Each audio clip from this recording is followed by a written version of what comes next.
Bom dia, pessoal. A gente vai falar hoje nesse capítulo sobre as influências humanas que a gente vai observar nos ecossistemas. Vamos falar um pouquinho do consumismo, dos impactos das ações humanas, né? Para diversas situações, como na energia elétrica, quando a gente consome demais, consumo e descarte da água. Vai falar da geração de resíduos, a emissão também dos gases poluentes. E vamos falar um pouquinho de sustentabilidade, né? Que é a corrente contrária, né, dos impactos negativos causados pelas ações humanas. Então, falando um pouquinho dos hábitos humanos, né? A gente sabe que a gente pode ter ações positivas e negativas, né? A gente tem sempre os dois lados da moeda. Se a gente agir de forma incoerente, inconsequente, a gente vai ter impactos negativos, ou seja, o ecossistema vai sofrer influências negativas. E atrelado a isso, né, junto a isso, a gente tem um consumismo que vem com a nossa sociedade capitalista, vocês estudam história, geografia, que faz com que a gente acaba consumindo coisas que a gente não precisa tanto, né? E a gente consome aquele objeto em excesso. Tendo em vista agora o exemplo o celular, cada vez mais a gente tem sendo gerado modelos novos. E aí a gente vai descartando os anteriores. Um outro grande problema que a gente vê e que a gente agora até paga, né, por isso, são os plásticos. Que a quantidade era tão grande que era produzida que estava causando alguns problemas ambientais. E a gente tem que pensar que o plástico demora milhares de anos para ser degradado. E agora a solução é o quê? Não disponibilizar tanto no mercado ou trabalhar com os plásticos, né, biodegradáveis, que demora menos tempo para sumir da natureza, ou seja, é menos poluente. Aqui a gente vê uma imagem de um animal marinho com uma sacola plástica na boca. E é importante frisar que essas sacolas podem causar problemas, principalmente, como eu falei, nos ecossistemas aquáticos, porque alguns animais podem ingerir acidentalmente e morrer, né? Ou só sofrer alguns problemas menos sérios, mas pode ficar sufocado, asfixiado e morrer.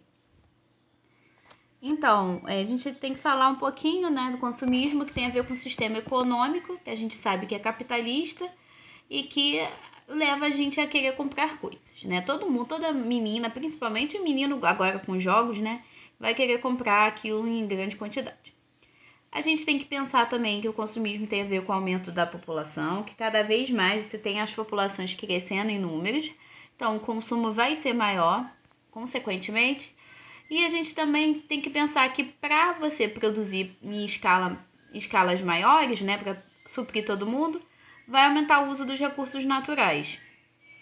E, consequentemente, a gente fecha com o aumento do consumismo. E, só para relembrar, recursos naturais podem ser renováveis, ou seja, que a natureza consegue a curto prazo repor, e as não renováveis, que a natureza vai demorar muito para repor e isso pode gerar uma falta em determinados momentos. Então, renováveis, água, ar e energia solar, ou seja, energia do sol. Não renováveis, a gente tem o petróleo. E agora falando um pouquinho das atividades humanas. Então, a gente pode, inconsequentemente não, desculpa, sem pensar, tá causando alguns impactos, como por exemplo o metabolismo. Durante o metabolismo a gente gera gases, né, para a atmosfera que pode causar algumas alterações no ecossistema. Logicamente não é em grande escala, mas a gente libera gases também no metabolismo. Então é uma atividade humana que é natural, né? Nosso corpo vai funcionar normalmente e que vai contribuir um pouco, não muito, para causar um certo impacto. O mau uso dos recursos naturais, ou seja, eu vou usar em grande escala sem pensar nos princípios da sustentabilidade, que a gente vai falar no final da aula. E quando a gente consome mais e gera muito resíduos, que a gente pode traduzir como lixo. E esse lixo em excesso, esses resíduos em excesso, vai ter que ser descartado. E se não for, a gente vai ter os impactos negativos.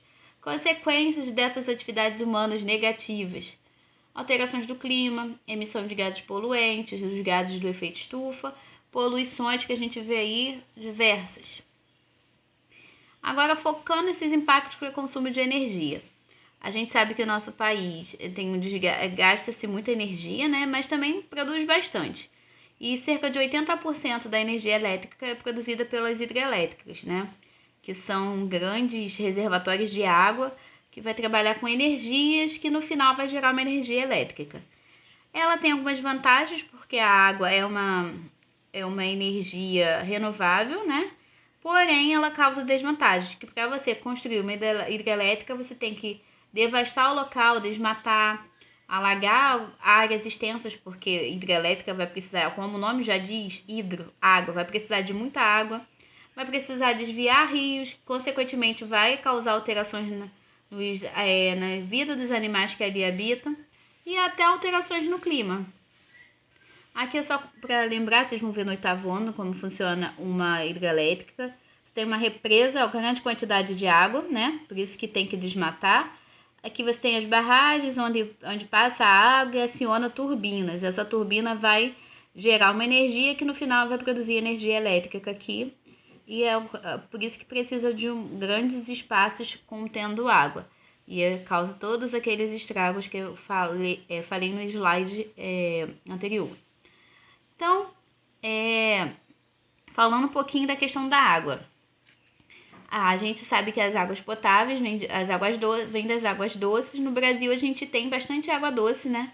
12% das reservas do mundo está aqui no Brasil. A maior fonte de água é de aquíferos, que são grandes reservatórios de águas naturais, e rios.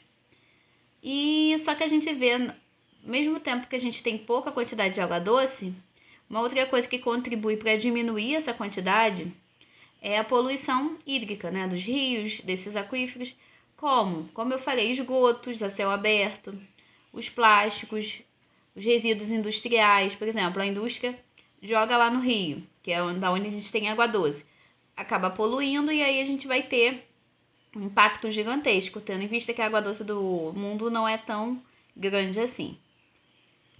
Agora, como eu falei, se a gente consome, uma hora não vai fazer aquele objeto não vai ter utilidade mais pra gente. Ele vai perdendo a utilidade, vai ficando obsoleto, ou seja, velho, ou não importante pra gente, e a gente vai fazer o que com ele? Poderíamos fazer o desapego, a sessão desapego, dar para alguém, mas normalmente algumas coisas vão pro lixo. Então, com isso, a gente vai ter um consumismo, né? Que a própria mídia, se a gente for ver que a amiga tá cheia de sacola, rica, gastou o dinheiro dela todo.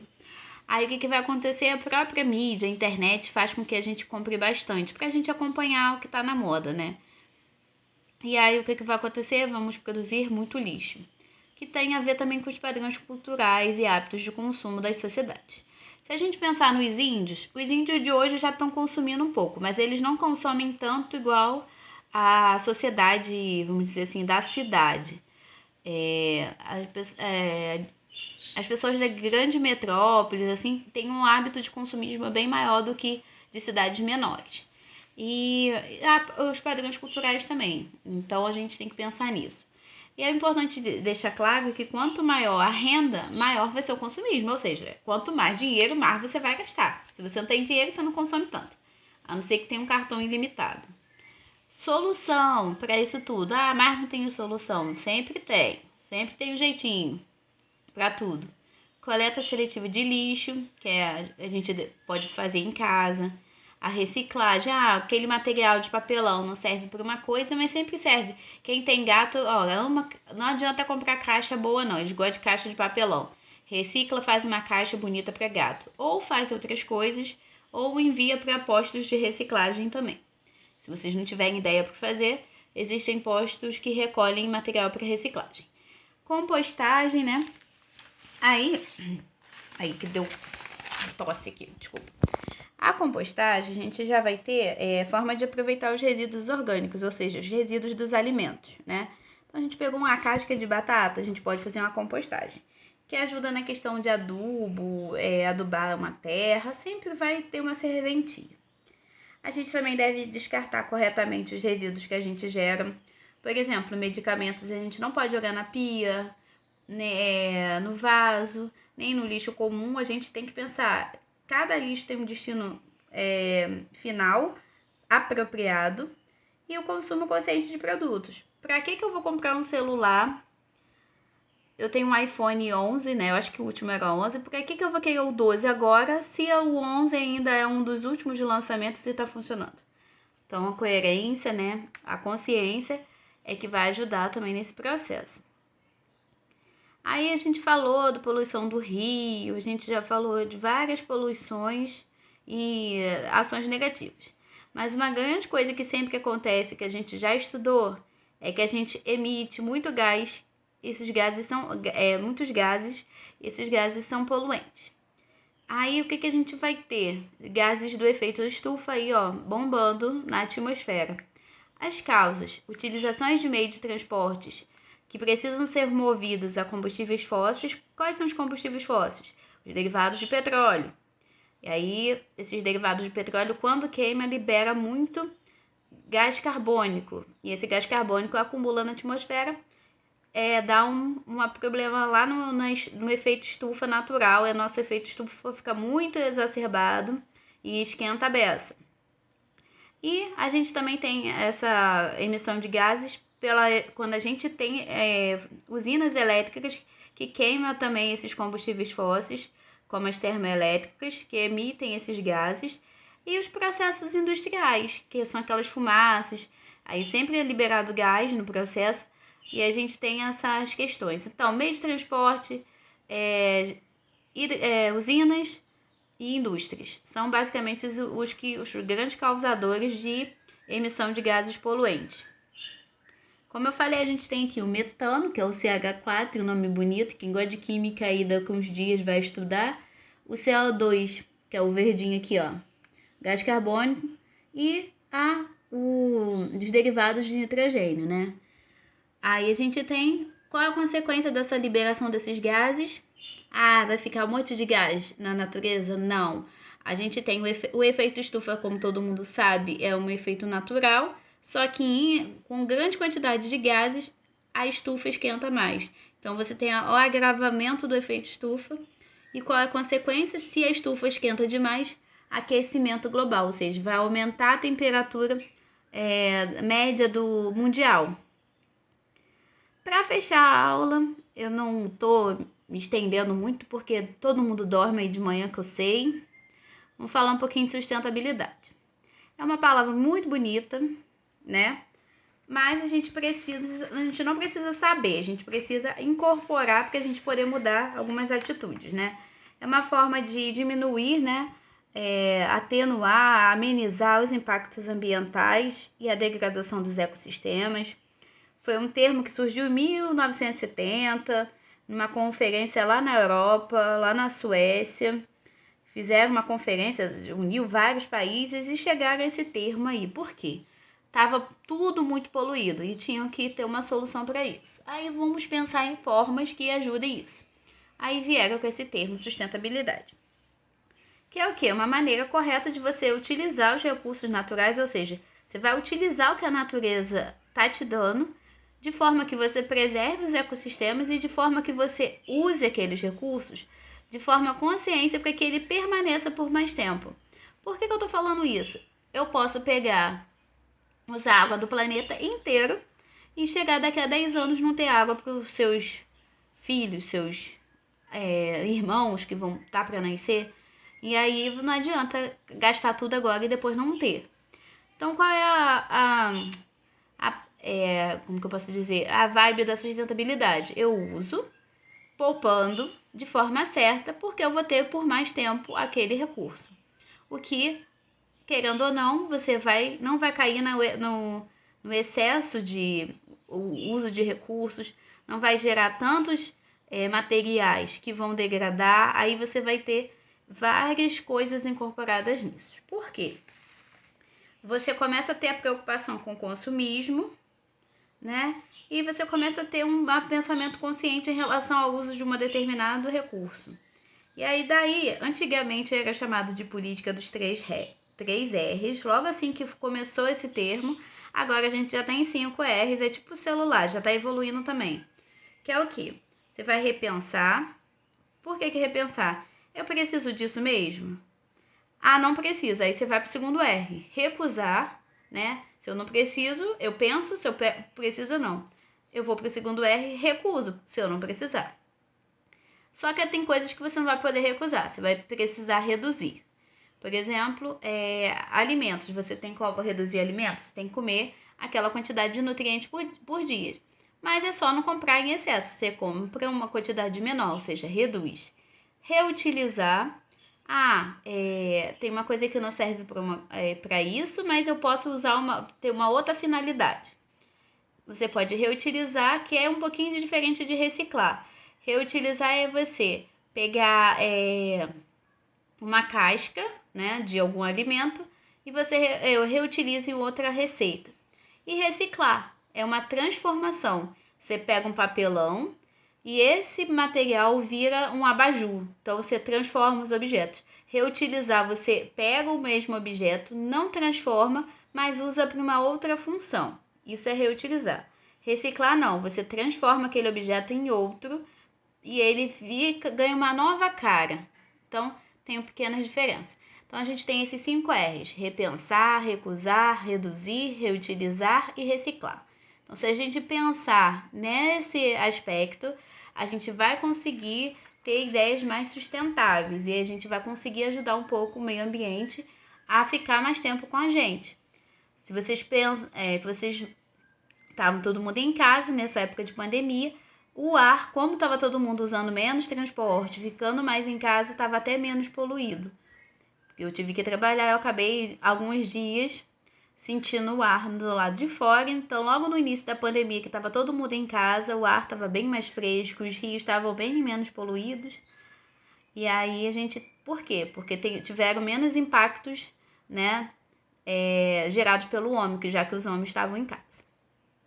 Então, só para fechar, repensar é refletir sobre os processos socioambientais de produção e etc. Ou seja, vai pensar em todas as ações humanas. Recusar significa evitar o consumo exagerado e desnecessário. Ou seja, eu vou comprar muito? Também não preciso comprar muito. E eu vou comprar o desnecessário? Também não preciso. Reduzir, para tentar diminuir a geração de lixo.